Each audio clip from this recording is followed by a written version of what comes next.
Yang tidak bisa dilukis itu karena ini bicara historis. Yang tidak bisa dilukis itu hanya Allah yang transenden karena tidak bisa dijangkau. Bapa itu transenden, Firman itu transenden, Roh Kudus itu transenden. Artinya tidak bisa dijangkau, betul? Iya. Karena tidak bisa dijangkau, makanya tidak bisa dilukiskan, betul? Menurut RK, karena transenden maka tidak bisa dilukiskan. Tetapi pagan patung ini tidak sadar, bahkan mungkin tidak tahu, bahwa Katolik menggambar Bapa, Anak, dan Roh Kudus. Allah Tritunggal sedang memahkotai Maria. Entah gambar di video di samping ini, Anda dapat melihat di latar belakang, di dinding, gambarnya yang saya perjelas di samping video ini. Gambar ini terdapat di katedral atau kuil penyembahan berhala yang mana? Sebab ada patung Maria yang diberi hormat dan diciumi tangannya. Jadi omong kosong kalau RK bilang tidak bisa digambar kalau transenden.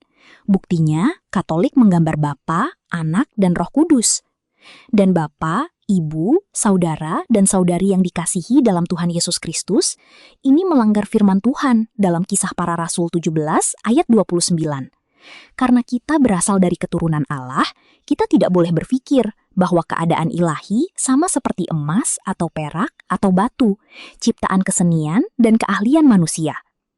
Berpikir bahwa keadaan ilahi sama seperti emas, perak, atau batu, ciptaan kesenian dan keahlian manusia saja, tidak boleh kata kitab suci. Tetapi Katolik malah menggambar. Ini jelas bertentangan dengan firman Tuhan, dan ini sesat.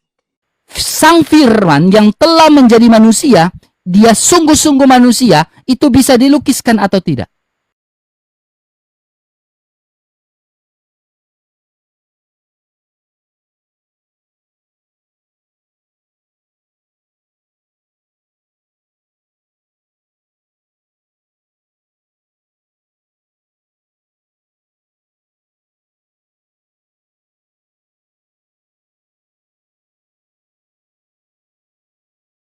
Jangan lupa, Sang Firman itu adalah Allah di Yohanes 1 ayat 1.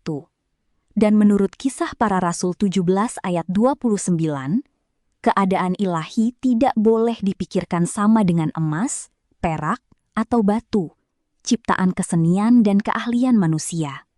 Tetapi Katolik mau menggambarkannya. Kitab suci berkata dengan jelas dan melarangnya.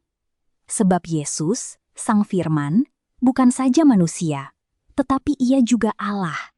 Dan keadaan ilahi tidak boleh digambarkan sebagai ciptaan kesenian manusia yang dilarang di Kisah Para Rasul 17 ayat 29.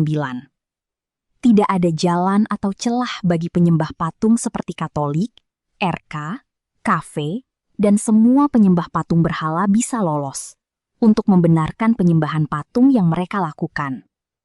Jadi bagi para penyembah berhala, Yesus berkata dalam Wahyu 21 ayat 8, "Tetapi orang-orang penakut, orang-orang yang tidak percaya, orang-orang keji, orang-orang pembunuh, orang-orang sundal, tukang-tukang sihir, penyembah-penyembah berhala, dan semua pendusta, mereka akan mendapat bagian mereka di dalam lautan yang menyala-nyala oleh api dan belerang.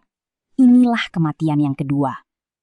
Semua penyembah patung berhala tidak akan luput dari perapian yang menyala-nyala ini, yang mereka kira purgatori, diprank dan ditipu guru-guru palsu mereka seperti RK dan Romo Cafe.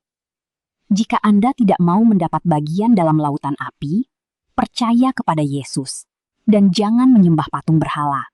Tinggalkan Katolik, dan jangan lupa like dan subscribe channel ini. Tuhan Yesus memberkati saudara sekalian.